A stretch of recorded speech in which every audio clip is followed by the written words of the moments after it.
Olá pessoal, aqui é o Ricardo Duarte, que vocês conhecem da gastroenterologia e de outros assuntos aí.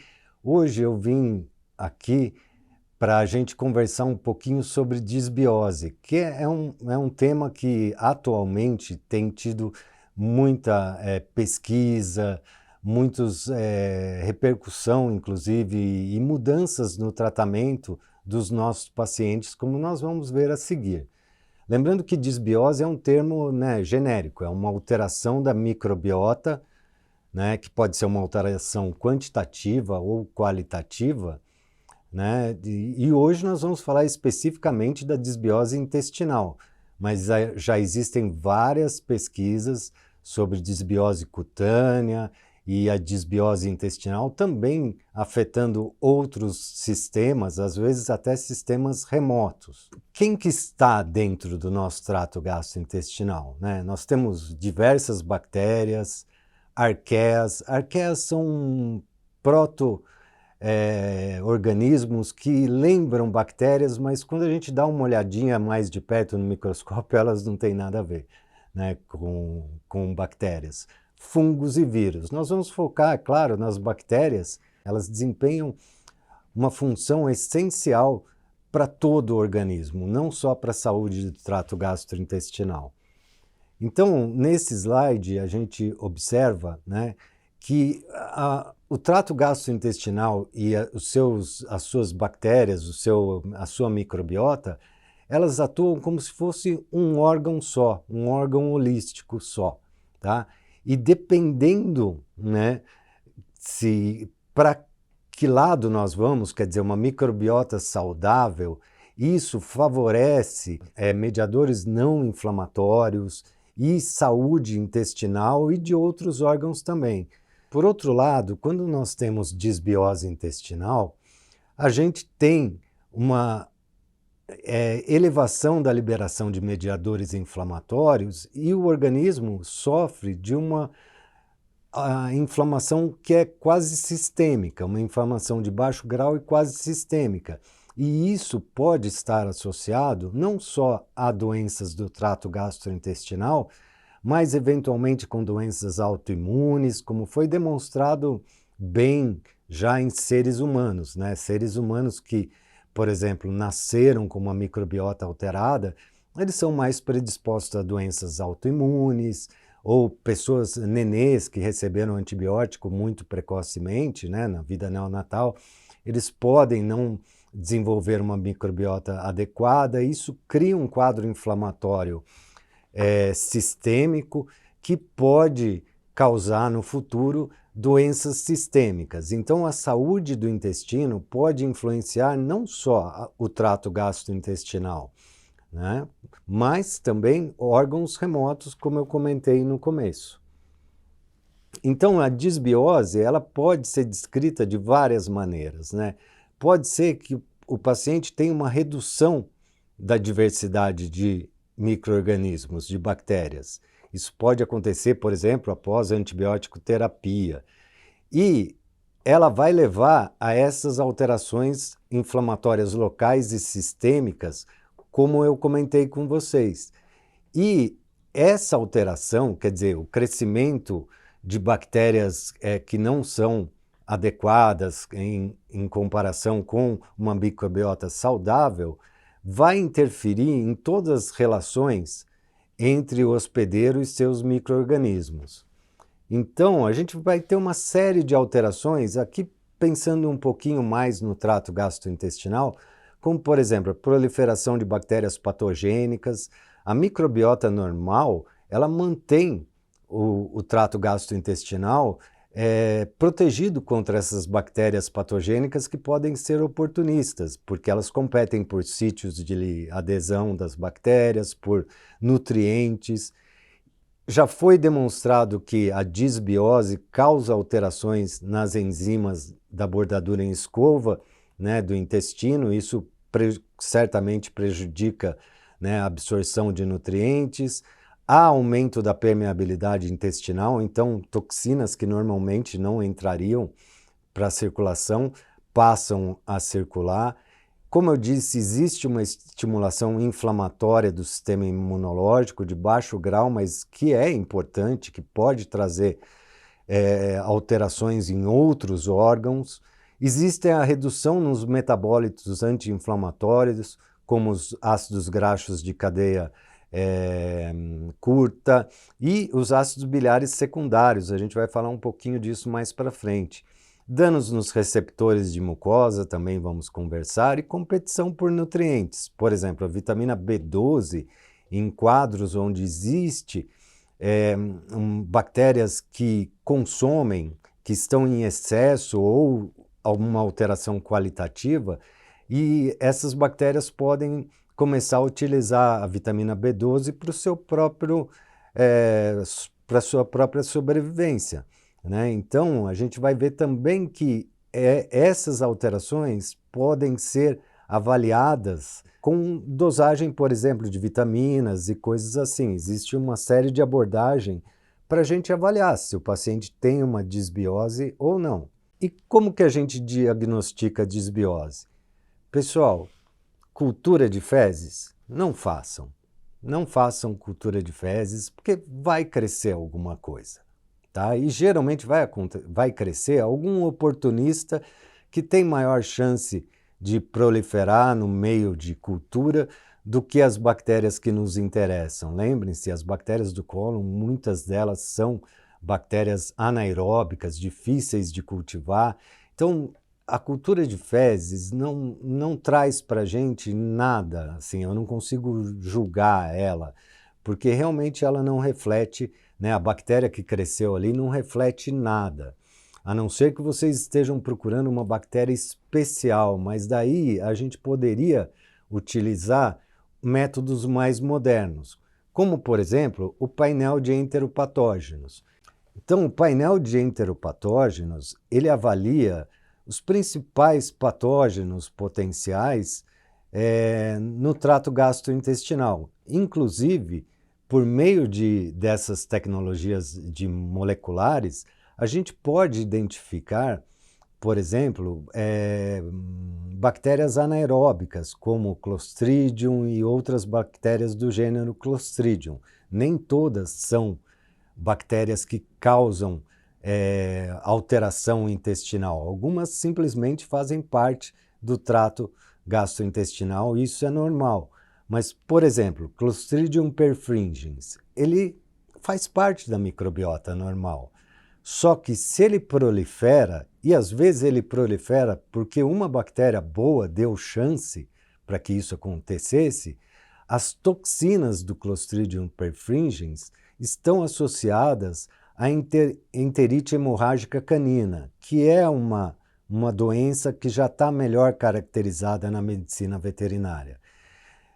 Esse painel de enteropatógenos é interessante, mas eu uso com uma certa parcimônia, porque muitas vezes esses agentes que vocês estão vendo aí listados, eles causam diarreia aguda. Então, como o exame demora um pouquinho para ficar pronto, quando sai o resultado, pode ser que simplesmente o cachorro já esteja bem. Então, é uma coisa que eu converso com o proprietário. Se eu tenho, por exemplo, uma suspeita de enterite hemorrágica canina, né, que é uma enterite bastante característica, ela é uma das características mais comuns é a hemoconcentração, quer dizer, hematócrito bastante elevado por desidratação, porque ela causa uma diarreia sanguinolenta e em muita quantidade o paciente desidrata com facilidade. Então, eu falo com o proprietário, olha, você vai me perguntar depois o que causou essa diarreia? Se ele falar que sim, daí eu vou pedir o painel de enteropatógenos, né? Mas se ele falar que não, que ele está tudo bem com o tratamento e com o diagnóstico, eu não vou gastar o dinheiro dele com isso, tá? A gente vai falar também um pouquinho da dosagem de cobalamina e folato, que há um tempo atrás era dos jeitos da gente tentar avaliar o trato gastrointestinal de forma indireta, sobre o sequenciamento genético e o índice ou painel de desbiose, que hoje é uma coisa que é real, que nós podemos fazer aqui no Brasil. Então, a dosagem de folato e cobalamina é algo que a gente já realiza há bastante tempo, né? E normalmente eles são usados em conjunto. Então, quando o folato dá aumentado, e porque essas bactérias sintetizam bastante folato, possivelmente ele tem desbiose ou insuficiência pancreática exócrina, que é uma causa de desbiose, porque o suco pancreático ele é bacteriostático. Então, na insuficiência pancreática exócrina, a gente pode ter um folato aumentado e uma cobalamina diminuída. Então, quando a gente pega esse padrão, folato aumentado, cobalamina diminuída, é uma possível desbiose desde que a gente tenha descartado insuficiência pancreática exócrina, porque esse é um padrão comum de folato e cobalamina, né, nessa doença. Quando o folato está diminuído e ele é absorvido em duodeno, jejuno, ele pode indicar para a gente que existe uma doença intestinal importante, envolvendo o intestino delgado. Então, a gente está falando do intestino mais proximal, né? Então, duodeno e jejuno. Quando o folato dá normal, não podemos falar muita coisa, mas se a cobalamina estiver diminuída, a cobalamina ou vitamina B12 é um exame bastante interessante. Se o paciente come uma dieta adequada, quer dizer, ele recebe quantidades de cobalamina adequadas, normalmente nós não vamos ter problemas. Mas se esse paciente tiver uma doença de ilho, a cobalamina pode dar diminuída, tá? Porque é no ilho, eu vou demonstrar depois, que ocorre a absorção da cobalamina. Claro, se a gente descartar insuficiência pancreática exócrina, desbiose, o paciente não tem características dessas doenças, a gente pode assumir que é o ilho que está envolvido. Isso é importante, porque se nós, por exemplo, tentarmos um diagnóstico via endoscopia, a gente vai ter que fazer colonoscopia para acessar o ilho, né? Para poder fazer biópsias do ilho, porque é o intestino distal. Ambos diminuídos não ajuda muito a gente, pode ser doença de Delgado ou insuficiência pancreática exócrina, lembrando que a gente só dosa folato nos pacientes que não receberam antibiótico terapia recente, né? E quando ambos estão normais, a gente realmente não pode excluir, pelo menos se for uma doença, por exemplo, o cão apresenta uma diarreia com características de intestino delgado, a gente pode, com cautela, inferir que não seja uma doença tão grave assim. Mas é claro que isso depende muito de outros exames. Então, aqui só para vocês terem uma ideia, né? Então, no duodeno e jejuno, o folato ele é absorvido e ele depende de, além da sua oferta alimentar ou produção bacteriana, ele depende de uma desconjugase, né, de um receptor que vai desconjugar e de um carregador de folato. Então, por isso que eu falei, quando o folato dá baixo, pode ser que o intestino delgado tenha uma lesão tão grave que destruiu esses receptores ou carreadores de folato. Então, isso é uma inferência difícil da gente fazer, né, só baseado na dosagem de folato, mas já nos ajuda a pensar, né, em como nós vamos manejar esses pacientes. Uma coisa que é interessante e que eu acho muito importante na rotina clínica é a dosagem de B12. Né? Então, a B12, antigamente acreditava-se que no cão só o pâncreas produzia o fator intrínseco. O fator intrínseco é uma molécula essencial, ela tem que se ligar à cobalamina ou vitamina B12 para que ela seja carreada no intestino e aí ela vai ser absorvida no íleo. E para ser absorvida no íleo, ela depende muito de um receptor de B12, tá? Então, por exemplo, quando a gente suspeita que o paciente tem uma ileite, uma doença grave de íleo, e a B12 dá baixo, isso é muito sugestivo de doença de íleo, assumindo que o paciente receba uma dieta que é adequada em termos de B12, né? Porque fazer num paciente que não tem suplementação pode dar um valor baixo simplesmente porque ele não está recebendo. Mas vejam, vocês, por exemplo, têm um ultrassom que fala em espessamento do íleo, a dosagem de cobalamina dá baixa. Isso indica ou pode indicar que os receptores de B12 no íleo foram destruídos, então a B12 vai dar baixa. Isso é muito comum em Shar-Pais. Então, Shar-Pai, sempre que você está atendendo um Shar-Pai com doença gastrointestinal, é fundamental a dosagem de B12, né, porque eles frequentemente têm uma diminuição da B12 e isso pode indicar uma doença de íleo importante. Então, a cobalamina, mais que o folato, é uma dosagem no sangue, né, que nos ajuda bastante a localizar a doença, né, e também assumir o quão grave ela é. Por exemplo, nos casos de insuficiência pancreática exócrina, onde a gente não tem a produção do fator intrínseco, né, que é essencial para a absorção da cobalamina, já se sabe que pacientes que têm cobalamina baixa são aqueles pacientes que vão responder mal à suplementação com enzimas pancreáticas.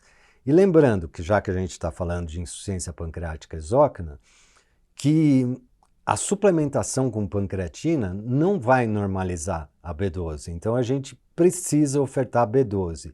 E hoje a gente já sabe que deve existir a produção de fator intrínseco no cão em outros órgãos que não só o pâncreas. Porque cães com insuficiência pancreática exócrina que são tratados, né, que a gente faz a reposição de B12, de cobalamina, por via oral, eles normalizam a B12. Né? Então, deve existir a produção de fator intrínseco em cães em outros órgãos que não só o pâncreas. O principal suspeito é o estômago, né, que produz isso. Então, a cobalamina é, como vocês viram, uma arma importante, faz um instrumento importante para a gente avaliar nosso paciente. A deficiência de cobalamina varia nos estudos, né, de 36% a 60%, e é considerado um fator prognóstico. Quer dizer, cobalamina baixa, a gente está diante de um prognóstico pior. Nos cães com insuficiência pancreática exócrina é bastante comum, então a gente deve avaliar, porque esses são cães que, se tiverem cobalamina baixa, têm pior prognóstico. Também está envolvida na anemia hemolítica imunomediada ou na trombocitopenia imunomediada. Então, mais ou menos 56% em um estudo desses cães com anemia hemolítica imunomediada ou trombocitopenia imunomediada tem deficiência de cobalamina ou vitamina B12. Isso é interessante. Claro que a gente não vai se basear nisso para dar um diagnóstico de anemia hemolítica, mas ele pode somar em todas as nossas investigações ao quadro e a gente poder fechar esse diagnóstico. Olha, esse paciente realmente tem um processo autoimune sanguíneo. A cobalamina diminui na disbiose, porque as bactérias do intestino consomem cobalamina, né? Então, sempre que a gente tem um aumento quantitativo de bactérias intestinais ou uma alteração qualitativa, lembrando que disbiose pode ser tanto o aumento do número, né, de bactérias, uma alteração quantitativa, como pode ser uma alteração qualitativa, que, aliás, é o mais comum, a alteração qualitativa da bactérias que compõem o trato gastrointestinal. E é claro que as bactérias que compõem o trato gastrointestinal, elas mudam de acordo com o segmento. Então, as bactérias que compõem a microbiota do duodeno são diferentes das bactérias do cólon, e mesmo as bactérias do muco, que envolve todo o trato gastrointestinal, elas são diferentes. Então é bastante desafiador, né?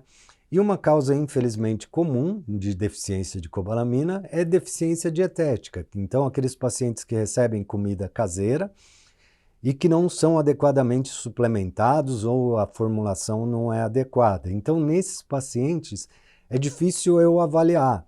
Então, eu prefiro, se eles têm uma cobalamina baixa, a gente fazer uma suplementação antes de assumir que, por exemplo, o ilho tem um problema e que a gente deve fazer uma colonoscopia para avaliar esses pacientes. E alguns anos, uns 10 anos, começaram a aparecer as técnicas genéticas para a gente entender e compreender como é a microbiota do intestino. Isso é uma coisa que já vinha da medicina, né, e que na medicina veterinária hoje é muito falado. No último congresso do Colégio Americano de Medicina Interna, teve diversas palestras sobre o assunto. Então, como foi? Eles avaliaram o RNA ribossomal, que a gente chama 16S, né? Por esse RNA ribossomal, ele só está presente em bactérias. Então, quando eles estão avaliando isso e eles identificam via PCR o RNA ribossomal, nós estamos falando de uma bactéria, não é um outro organismo. Então, primeiro, o que eles fazem é uma PCR quantitativa. Quer dizer, vamos ver quantas bactérias existem aqui em termos de número. Depois, em outra máquina, essas bactérias vão ser sequenciadas para a gente descobrir quem elas são, né? E como elas compõem o microbioma. Então, por meio dessa técnica, a gente consegue avaliar se a alteração é quantitativa, se ela é qualitativa e quem são os principais envolvidos, as principais bactérias envolvidas, já que a gente está avaliando apenas bactérias, né, do trato gastrointestinal.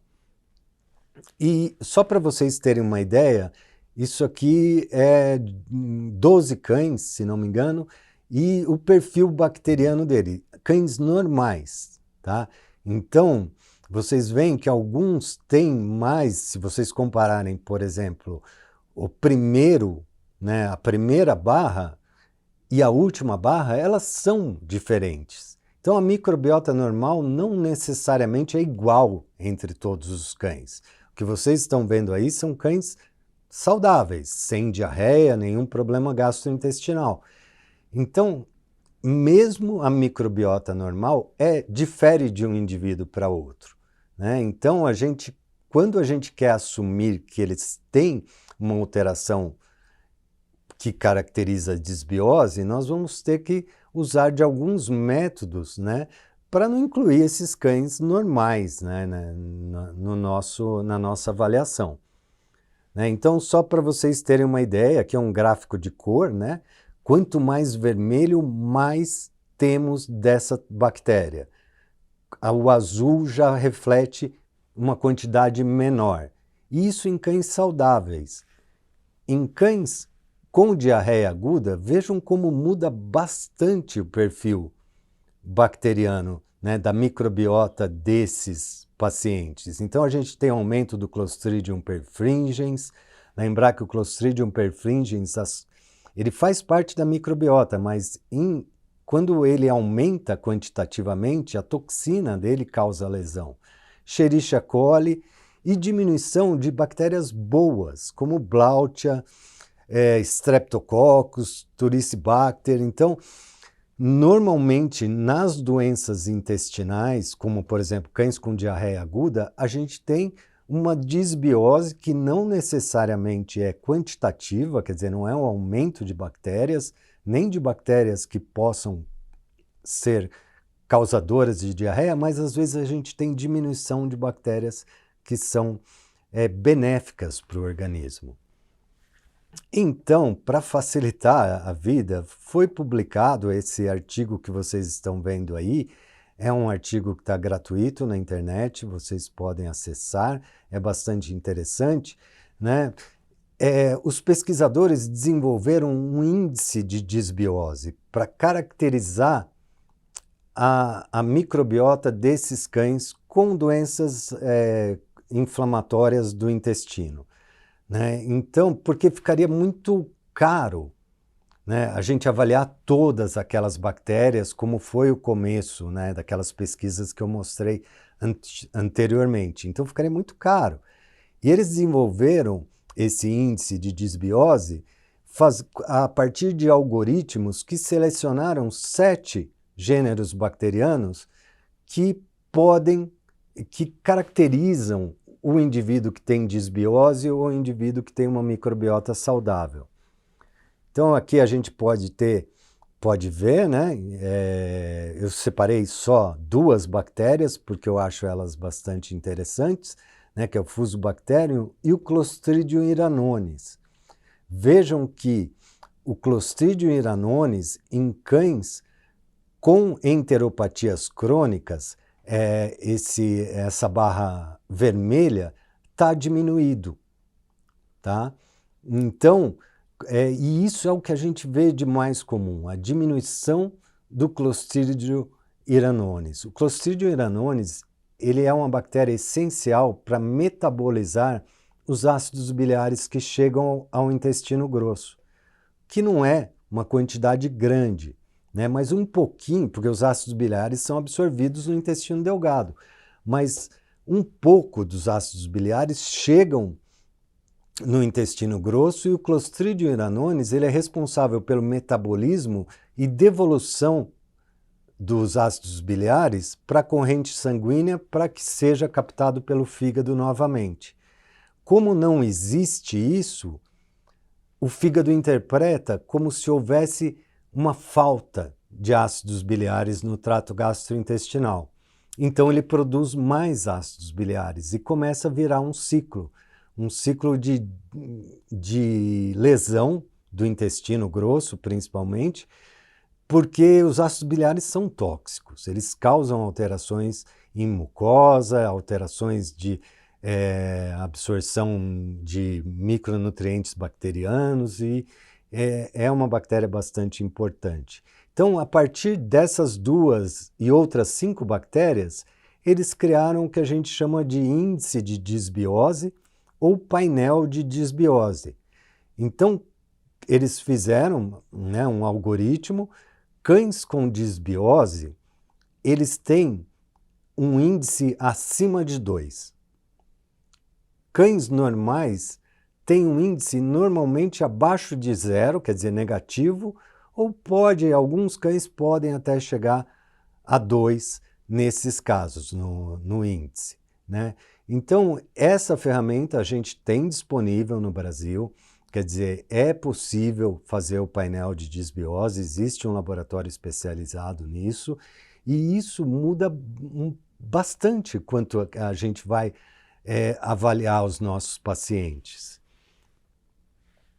Então, quais são as causas de disbiose intestinal mais comuns? As diarreias agudas, a doença inflamatória intestinal, né, que hoje a gente vai provavelmente chamar de enteropatia crônica canina ou enteropatia inflamatória crônica canina, né? Esse nome vai mudar porque doença inflamatória intestinal é o nome das doenças inflamatórias do ser humano, né? Que é a colite ulcerativa, a doença de Crohn, que são doenças diferentes. Então a tendência hoje é a gente chamar de enteropatia inflamatória crônica canina ou alguma mistura dessa. Existe uma disbiose primária, que é chamada de diarreia responsiva a antibióticos, né? Isso acontece principalmente em cães pastores alemães. Esses cães eles acredita-se que eles tenham uma deficiência congênita da IgA secretória, que é uma imunoglobulina essencial para o intestino, e sem esse anticorpo a gente acaba não controlando o crescimento de bactérias no intestino delgado.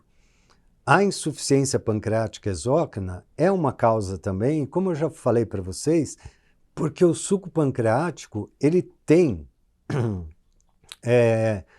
propriedades que são bacteriostáticas. Então, a sua ausência do suco pancreático pode permitir que bactérias anormais cresçam.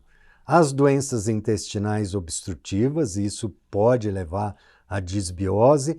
Então, existem inúmeras causas para disbiose intestinal. E muitas vezes o único jeito que a gente vai ter de avaliar isso é fazendo o painel de disbiose para depois até que a gente possa explicar, né, para o proprietário o que está acontecendo de verdade. Então a disbiose primária, aquela tal de diarreia responsiva a antibióticos, ainda não é uma coisa bem estudada, né? Então, cães pastores alemães parecem predispostos, eles desenvolvem uma diarreia crônica de intestino delgado, que normalmente começa lá pelo 1 ano de vida, e eles melhoram com antibiótico. Por exemplo, tilosina, que é um antibiótico que a gente normalmente usa nesses quadros, por ser um antibiótico de um espectro bem limitado, né? Então, mas nesses casos eu ainda gosto de utilizar dietas hipoalergênicas, porque a gente não sabe realmente a patogenia desses cães. Então, eu costumo utilizar dietas hipoalergênicas, e se não há melhora, a gente acaba usando antibióticos, né? E de preferência um antibiótico que não seja de amplo espectro. Porque, por exemplo, durante muito tempo a gente usou metronidazol, e hoje o metronidazol está fora da gastroenterologia. A gente não utiliza metronidazol nas diarreias agudas. Nas crônicas, a gente sabe que o metronidazol não tem um efeito positivo, quer dizer, já foram feitos estudos onde eles deram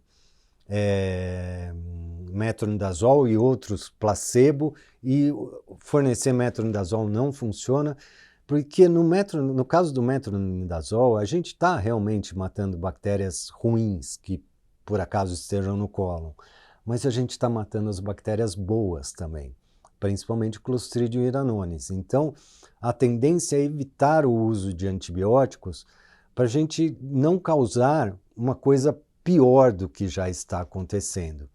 E no caso da disbiose secundária, a gente ainda não tem um tratamento estabelecido na medicina veterinária. Eu acredito que a partir de junho do ano que vem, a gente tem uma coisa que vai ser melhor explicada para que a gente possa fazer um tratamento que siga um protocolo, que siga um plano, tá? E aí a gente vai ver os jeitos, né, de tratamento da disbiose. Por exemplo, esse artigo do Dr. Westmark, é um grande pesquisador da Finlândia, ele estudou muito esses cães que têm diarreia responsiva a antibiótico, né? Ele também estudou muito insuficiência pancreática exócrina. Infelizmente o Dr. Westmark faleceu esse ano, né? E ele preconiza o uso da tilosina, porque a tilosina aumenta enterococcus e lactobacillus fecais, e aumenta enterococcus e lactobacillus fecais resistentes à tilosina. E como é um antibiótico de uso exclusivo veterinário, não é utilizado em seres humanos, a gente pode utilizar com alguma segurança porque a gente não vai criar uma resistência bacteriana, uma bactéria super resistente em que o ser humano possa estar exposto e ele vai precisar tomar tirosina e não vai responder, porque o ser humano não vai tomar tirosina de modo algum, ok? Então, é o que eu fiz, por exemplo, nesse caso, né? Eu solicitei o painel de disbiose e se vocês derem uma olhadinha, né, ele tem realmente um grande aumento de bactérias patogênicas, olhem, Escherichia coli ali, né, Blautia, e a deficiência do Clostridium iranones. Vejam que o Clostridium iranones está bastante diminuído. O índice de disbiose, ali mais para baixo, deu 4,3. Lembrando que o índice de disbiose é até 2 a gente considera normal, né? Então, esse é um paciente difícil, porque a gente vai ter que, por um lado, controlar o hipercrescimento bacteriano intestinal, que é uma coisa que é derivada na medicina, mas, teoricamente, nós temos que repor o Clostridium iranones, porque é uma bactéria extremamente importante para a saúde do cólon. Então, esse paciente, depois, no final, a gente vai pensar o que a gente pode fazer. E aqui, pessoal, eu colocava antigamente como tratamentos alternativos, mas hoje em dia eu acredito que não. São tratamentos que o uso dessas substâncias, dessas intervenções, fazem parte agora da nossa rotina e existe bastante evidência de que eles podem ser benéficos. Então, probióticos, quando fornecemos probióticos, olhando a figura B, né, a gente pode fornecer bactérias benéficas que vão competir por sítios de adesão, que vão competir por nutrientes e vão causar um desvio para o lado não inflamatório. Então isso é bastante benéfico. Infelizmente, nós temos assim muitos estudos sobre probiótico, né? Mas esses estudos não são bons, não são, porque cada estudo usou um tipo de probiótico ou eles não utilizaram placebo para comparação. Então, a gente precisa de mais estudos sobre o uso de probióticos, tá? Não estou dizendo que eles não funcionam, estou dizendo que os trabalhos que a gente tem, e não são poucos, eles não conseguem, quando a gente junta tudo numa meta-análise, a gente não consegue dizer, olha, eles são benéficos ou não e qual é o melhor probiótico. Então, isso está sendo bastante estudado, mas é um manejo interessante que em diarreias, principalmente de intestino delgado, por doenças de intestino delgado, podem ser benéficos e a gente acaba utilizando, né? Então, os probióticos, eles suprimem o crescimento de outros patógenos, eles também participam da imunomodulação, quer dizer, eles fazem esse shift que eu falei para vocês, em direção a fatores anti-inflamatórios, eles também participam da diferenciação do epitélio intestinal e mantêm a barreira intestinal íntegra, né? Então, um recurso que nós podemos utilizar. Eu sou um pouquinho só reticente, por exemplo, se a gente está utilizando dieta hipoalergênica, checar o probiótico que a gente está utilizando, porque às vezes eles contêm proteína de origem animal. E daí não faz sentido, né? A gente está fazendo uma dieta hipoalergênica, a gente quer uma monoproteína, uma proteína hidrolisada, a gente não quer proteína de origem animal que não esteja hidrolisada. Então, chequem isso, ok? Existem inúmeras bactérias e até o Saccharomyces, Saccharomyces, que é uma levedura, né, que a gente pode utilizar, mas os cães são diferentes. Mesmo cães normais, como a gente vê nesse gráfico, eles têm um perfil bacteriano diferente. Então, muitas vezes é difícil a gente falar, olha, vamos usar esse probiótico porque ele vai repor, lembrando que não coloniza, né? Os probióticos eles estão viáveis enquanto a gente está administrando. Mas o perfil bacteriano deles é diferente. Será que o probiótico que a gente está utilizando, ele vai ajudar nesse caso específico? Né? Então isso ainda é motivo de estudo. E assim, os probióticos que contêm múltiplas cepas bacterianas, quer dizer, que tem mais cepas bacterianas, são aqueles que a gente pode ter, teoricamente, um resultado melhor. Porque, independente das diferenças entre cães, né, entre os seus pacientes, você está oferecendo inúmeras bactérias que podem, naquele caso, funcionar. E lembrando que o Saccharomyces é uma levedura, ela resiste ao pH do estômago. Então ela passa intacta, né, ao pH do estômago. E estudos em seres humanos, principalmente com crianças, já demonstraram que a administração de Saccharomyces, né, no caso Saccharomyces burlandi, mas existem outras espécies, ele reduz em um dia a internação de crianças com diarreia viral.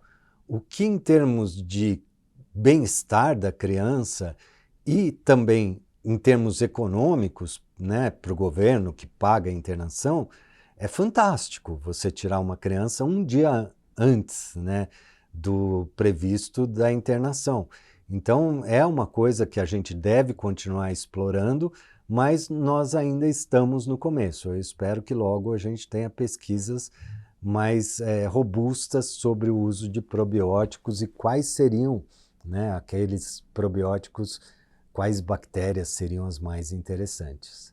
Outra arma que a gente tem, e já são muito utilizadas em rações do tipo gastrointestinal, são os pré-bióticos. Então, a teoria dos pré-bióticos é, nós estamos ofertando ao paciente, pela dieta, açúcares, como, por exemplo, Foz, MOS, o galacto-oligosacarídeo, o GOS, beta-glucanos, que são essenciais para a sobrevivência das bactérias normais, das bactérias comensais normais do nosso organismo.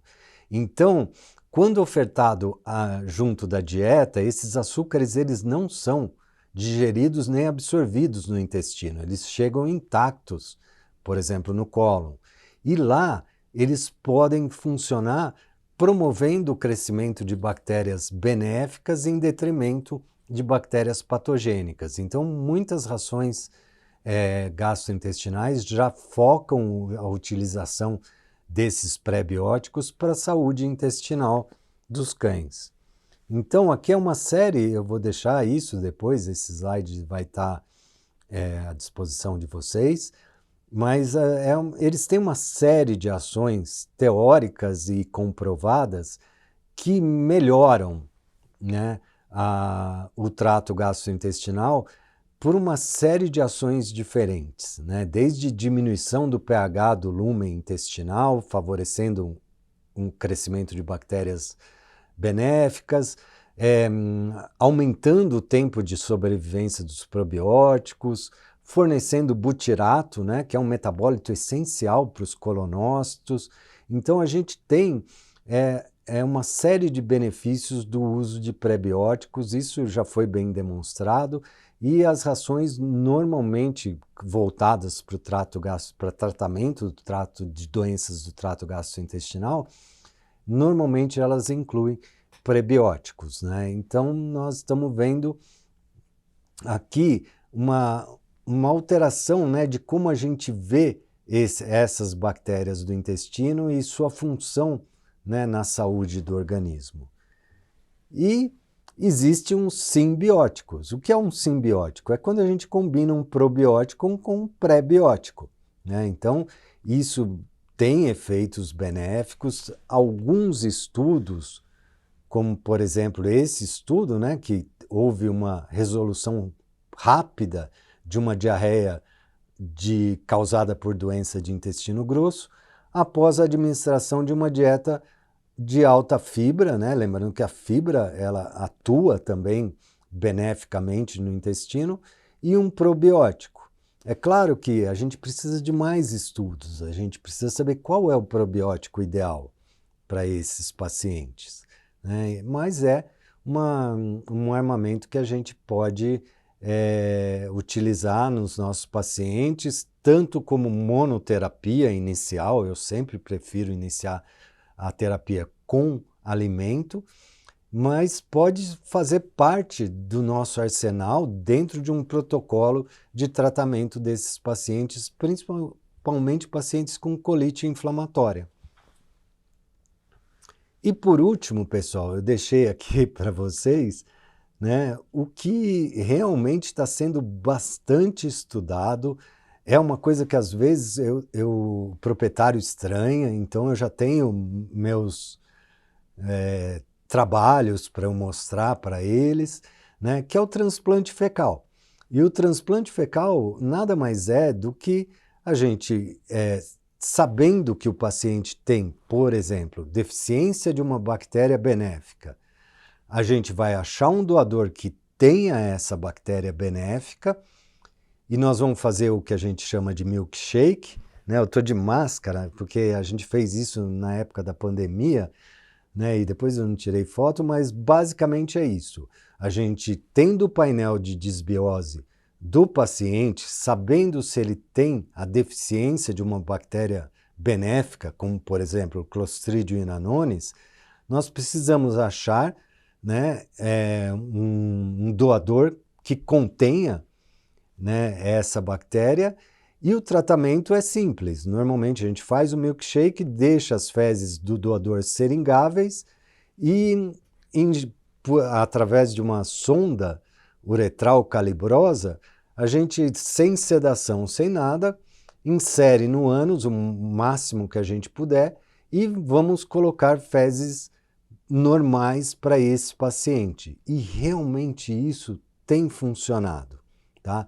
Nos Estados Unidos, uma empresa já liofilizou o Clostridium inanonis e eles estão vendendo cápsulas contendo Clostridium inanonis, que é uma coisa talvez um pouquinho mais aceitável para os proprietários, né? Mas eu não tenho previsão de quando isso vai chegar aqui no Brasil. Lá eles já estão utilizando essas cápsulas. E é um tratamento bastante interessante, é um tratamento que em medicina já é utilizado há muito tempo, tá? Principalmente em pacientes internados que têm diarreia aguda causada pelo Clostridium difficile.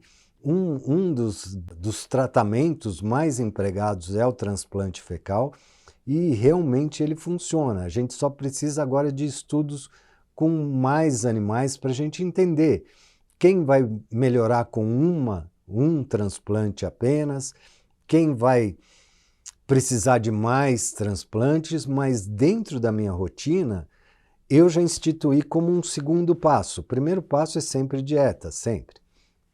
Mas um segundo passo é interessante, principalmente em cães com colite, a gente avaliar o painel de disbiose e saber se o transplante fecal pode beneficiar esses pacientes. Porque, de novo, é um método pouco invasivo, né, sem efeitos colaterais, desde, é claro, que a gente selecione o nosso doador, né? Então o doador tem que passar pelo exame da microbiota também, e é um exame que, assim, comparando com a colonoscopia, é barato o exame e o procedimento. Então, hoje a gente já está colocando o transplante fecal mais na rotina.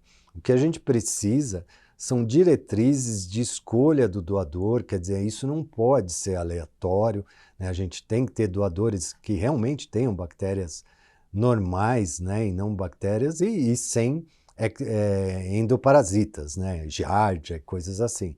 Então a gente precisa padronizar, olha, qual é o doador, e mais para frente, com mais estudos, a gente vai entender qual é o perfil, o painel de disbiose que vai nos levar, né, a um tratamento efetivo. Então aqui é só para vocês verem. Então o transplante fecal é bastante simples de ser feito, né? Existem, é claro, diretrizes de... a gente tem que ter o painel de disbiose para esses pacientes com enteropatias crônicas, e ele tem funcionado bem, tá? Então, vocês podem ver nesse filme como é simples, né? A gente faz o milkshake, né, nosso, e com uma sonda uretral a gente vai inserir o máximo que a gente puder, o paciente está acordado, sem incômodo, e depois que a gente conseguiu colocar o máximo que a gente puder, a gente vai começar a fazer o transplante de fezes. E embora isso possa soar para alguns proprietários uma coisa muito diferente, é importante que a gente também tenha um papel educacional, quer dizer, que a gente forneça a eles leituras ou coisas assim, mostrando que esse é um procedimento que é válido para o tratamento desses cães, tá? Então aqui a gente está vendo outro, né? Um pacientezinho, aliás, é o paciente do transplante fecal anterior, né? Então a gente pode ver, né, no painel de disbiose que o Clostridium iranones está muito baixo e deu um índice de disbiose de 2,8. Lembram que acima de 2 é considerado disbiose, né? O normal é menor do que 0. Então era um paciente que tinha deficiência de Clostridium iranones e provavelmente essa era a causa da colite crônica. Nós realizamos o transplante fecal nesse paciente, né? Vejam as fezes como eram antes, né? Então eram fezes amolecidas com muco que dá essa cor brilhante. Alguns cães podem ter hematoquesia também. Então isso é antes do transplante fecal. Depois do transplante fecal, vejam que o índice de disbiose está menos 6,4. Quer dizer, a gente normalizou porque o Clostridium iranones, percebam que ele está 7,1. Antes ele era não mensurável, né? Então a gente repôs o Clostridium iranones nesse paciente e as fezes do paciente normalizaram. Esse paciente precisou fazer mais algumas sessões de transplante fecal, né, para realmente ficar sem a necessidade de voltar sempre, mas é uma ferramenta, né, é um procedimento que vai ficar cada vez mais dentro da nossa rotina e talvez apareçam novidades, como por exemplo essas cápsulas, né, de Clostridium iranones liofilizado. Né? E agora, né, pessoal? Nós temos todas essas armas, né, para o tratamento, né, das enteropatias inflamatórias caninas, mas a disbiose é algo que a gente precisa começar a prestar mais atenção, né? Então, nesses pacientes com diarreia crônica que não melhoram com dieta hipoalergênica, o ideal é a gente fazer o painel de disbiose para caracterizar melhor o paciente e a gente poder usar o transplante fecal, por exemplo, com uma segurança maior de que a gente vai obter o sucesso. E também existe uma ideia da gente evitar antibióticos, mesmo em diarreias agudas, em que o paciente não tem alterações de disfunção sistêmica, né? Então o paciente não está desidratado, não está prostrado, não está hipotenso, evidências de comprometimento sistêmico, a recomendação é não utilizar antibióticos, né? Então aqui vocês estão vendo um bulldogzinho, né? Os neonatos, eles demoram 8 semanas para montar a microbiota normal, assumindo que eles nasceram de parto normal, porque essa microbiota normal, ela é adquirida a partir da passagem do neonato pela vulva da mãe. Então é ali que ele vai adquirir as bactérias normais e isso vai, durante 8 semanas, vai ser construído. né? Então o exemplo do bulldog talvez não seja um bom exemplo, né? Porque muitos bulldogs nascem por meio de cesárea, né? Então nesses casos é indicado passar um swab na vulva da mãe e colocar na boca do neonatinho para que ele ganhe as bactérias que vão levar à formação de uma microbiota normal. Mas eu vou contar para vocês uma coisa que todo mundo já deve ter atendido. O cachorrinho faz 8 semanas de vida, quer dizer, está com 2 meses, ele é vendido, né? Então o proprietário compra, o que que ele faz quando ele chega na casa? A primeira coisa que ele faz é uma diarreia, né? Então isso é super comum, a gente ouve isso todo dia. Chegou em casa, mesmo não mudando a dieta, tudo, ele tem uma diarreia. E muitas vezes a gente assume que é giardia, e pode ser giardia. Então, façam o teste, a gente não deve tratar no escuro. E o problema é a utilização do metronidazol. Se vocês observarem o gráfico A, né, o que acontece quando a gente dá uma dose de metronidazol para um cão saudável, tá, com uma microbiota normal. Ele muda a microbiota dele por 42 dias.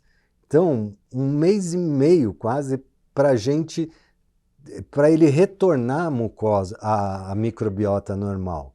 Então, quando a gente pega esse cãozinho que tem suspeita de giardia, eu prefiro não utilizar o metronidazol, porque ele vai causar disbiose num paciente que é muito novo, né? Por exemplo, só para vocês terem uma ideia, o gráfico à esquerda, o gráfico B, é quando a gente usa cortisona. Cortisona não altera a microbiota, isso é interessante, tá?